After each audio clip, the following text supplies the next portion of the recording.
Sadari sesuatu yang jarang disadari. Semakin ingin menguasai hasil, semakin hidup terasa berat. Bukan rezeki yang jauh, bukan semesta yang menahan. Yang membuat langkah terasa sempit adalah aku yang terlalu ingin memastikan segalanya sesuai rencana. Padahal, dalam tasawuf, keberlimpahan mengalir saat hati lapang. Dalam stoik, ketenangan hadir saat kita fokus pada kendali diri, bukan pada hasil. Maka mungkin yang perlu diubah bukan strategi hidup, melainkan posisi batin saat menjalani hidup. Sadari, ini kita hidup di zaman yang penuh notifikasi, penuh pembuktian, penuh pembandingan. Setiap hari, kita melihat orang lain berhasil. Setiap hari, kita merasa harus menjadi sesuatu. Dan, tanpa sadar, kita membangun aku harus kaya, aku harus dikenal, aku harus diakui, aku harus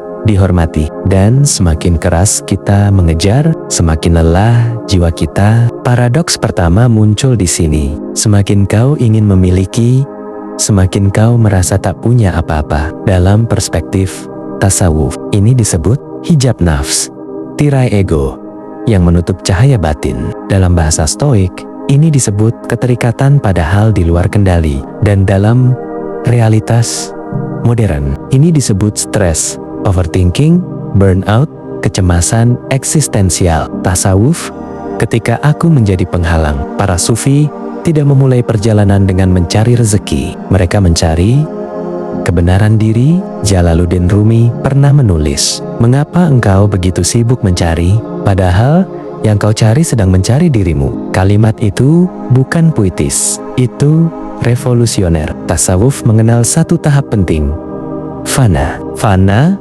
bukan hilang secara fisik. Fana adalah hilangnya keakuan. Bukan berarti tidak punya identitas, tetapi tidak lagi menjadikan ego sebagai pusat semesta. Saat aku melemah, yang tersisa adalah kesadaran murni. Dan di sanalah marifat mulai tumbuh. Bukan pengetahuan, tapi kesadaran. Marifat bukan sekadar tahu bahwa Tuhan itu ada. Makrifat adalah sadar. Sadar bahwa segala sesuatu mengalir dari sumber yang sama. Dalam kondisi marifat, seseorang tidak lagi berkata, "Aku bekerja keras dan aku berhasil." Ia berkata, "Aku berusaha dan Allah mengalirkan." Ini bukan fatalisme, ini penyerahan aktif. Dalam tasawuf modern, kita menyebutnya tawakal aktif, bekerja sebaik mungkin tanpa menggantungkan harga diri pada hasil, melepaskan yang bukan kendali. Sekarang kita pindah ke sisi stoik. Marcus Aurelius menulis dalam Meditations, kebahagiaan hidupmu bergantung pada kualitas pikiranmu. Stoik mengajarkan dikotomi kendali. Ada yang bisa kita kendalikan, niat, usaha, respon, nilai hidup. Ada yang tidak, hasil, penilaian orang, waktu, nasib. Ketika kita melekat pada yang tak bisa dikendalikan, kita menderita. Dan menariknya, ini sejalan dengan tasawuf. Tasawuf berkata, lepaskan keakuan. Stoik berkata, lepaskan keterikatan pada hasil. Dua jalur berbeda, tujuan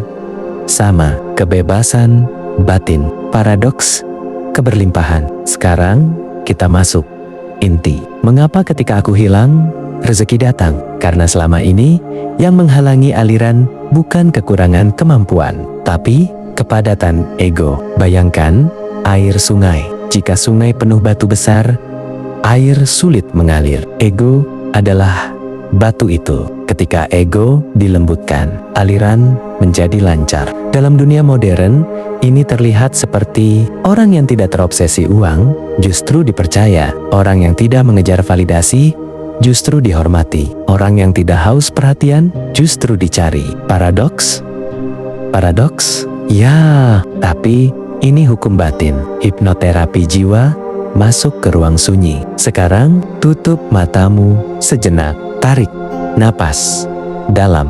Bayangkan dirimu berjalan di padang luas. Tidak ada penonton, tidak ada pesaing, tidak ada standar sosial. Hanya kamu dan langit. Tanyakan pada dirimu, jika tidak ada yang melihat, Siapa aku? Diam, rasakan. Disitulah inti dirimu, bukan jabatan, bukan followers, bukan pencapaian. Dan ketika kamu kembali hidup dari ruang itu, tindakanmu menjadi murni. Rezeki menjadi konsekuensi, bukan tujuan. Rezeki dalam perspektif marifat. Rezeki bukan hanya uang. Rezeki adalah ketenangan, koneksi, kepercayaan, kesempatan, ilham, dan anehnya, semakin seseorang mengejar ketenangan, ia gelisah. Semakin ia berhenti mengejar dan mulai menyadari, ketenangan muncul. Inilah keberlimpahan dalam marifat. Tasawuf modern, spiritualitas tanpa lari dari dunia. Tasawuf bukan berarti meninggalkan bisnis, bukan berarti anti sukses. Justru tasawuf modern mengajarkan sukses tanpa diperbudak.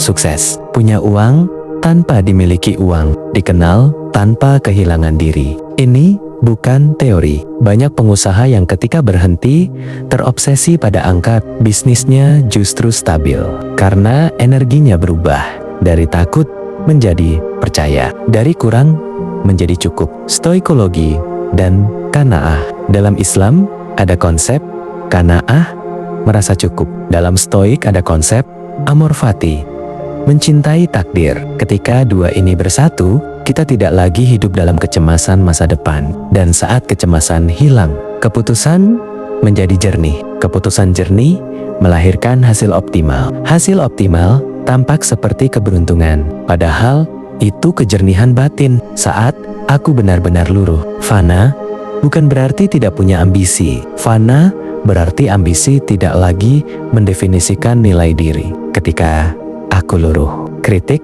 tidak menghancurkanmu, pujian tidak mengangkatmu terlalu tinggi, gagal tidak menghapus harga dirimu, sukses tidak membuatmu lupa diri. Di titik ini, rezeki bukan lagi tujuan, ia menjadi arus. Dan arus selalu menemukan jalannya. Semakin kau ingin dilihat, semakin kau kehilangan diri. Semakin kau berhenti ingin dilihat, semakin kau bersinar. Semakin kau mengejar uang, semakin uang menjauh. Semakin kau fokus memberi nilai, uang datang sendiri. Bukan karena mistis, tapi karena energi mentalmu bersih dari keputusasaan. Orang merasakannya, semesta meresponnya. Tasawuf mengajarkan luruhkan ego, stoikologi mengajarkan kendalikan respon, hipnoterapi mengajarkan tanamkan sugesti baru di bawah sadar. Gabungkan tiga ini. Setiap pagi katakan pada dirimu, aku berusaha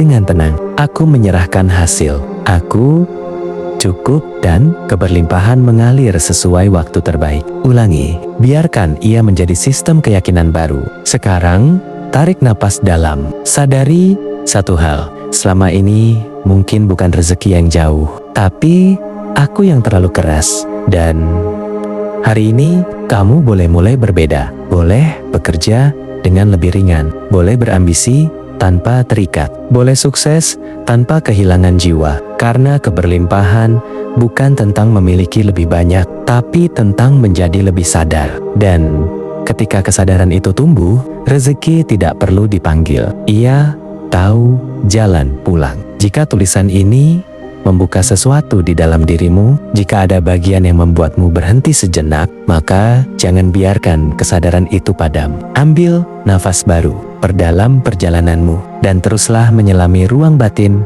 yang lebih luas. Karena mungkin yang selama ini kau cari di luar sedang menunggumu di dalam.